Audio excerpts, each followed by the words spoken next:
guys, dito tayo ngayon sa shop ko guys. Meron tayong tanggap na knife.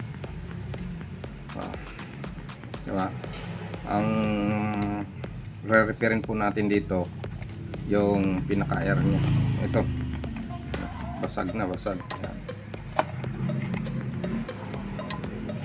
Yan. Diba? Kita nyo po.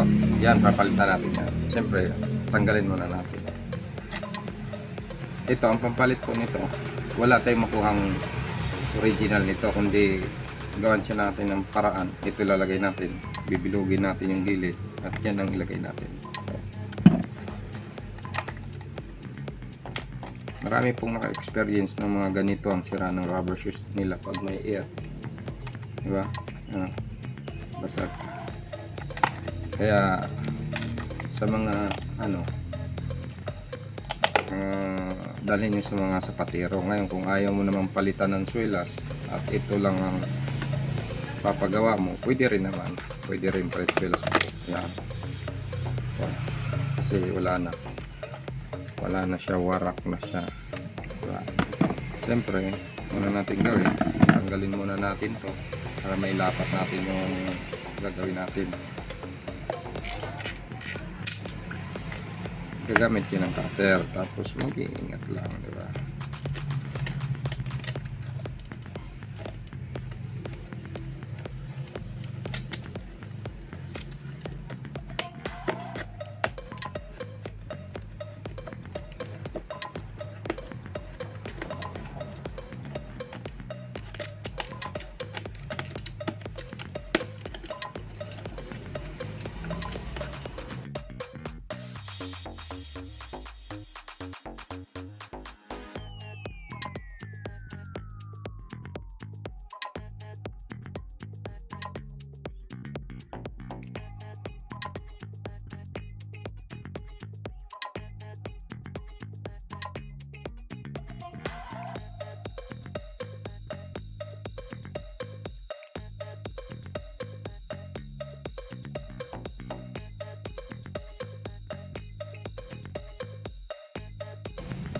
Bago pa.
Ito na guys, nahulma na natin. Ang gagawin po natin, ano na, bibilugin natin yung kanto niya. Yan.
Ito na po yung pinagayahan natin. Ito yung original.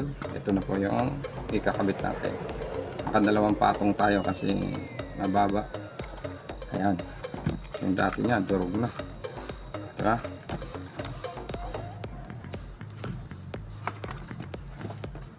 Ito po. Yan. Mapansin nyo. Yan. Oh. Ha? Ganda na. Oh.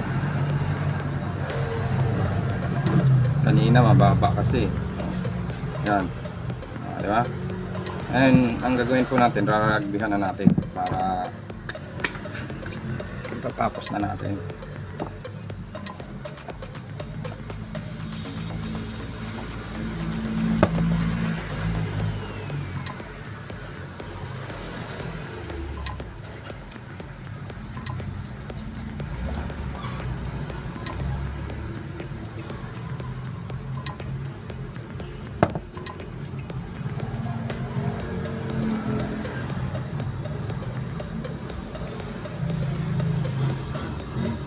Ito na guys, didikit na natin siya.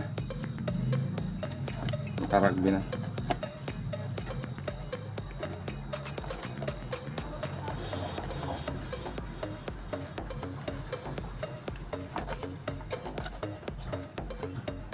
Ayun na guys, nagawa natin ng paraan. Diba? Parang original lang. Oh. Parang walang nangyari. Oh. Diba? Na guys. Ganda. Malinis na pagkagawa. Oh. Diba? Yan ang talent ng Pinoy guys.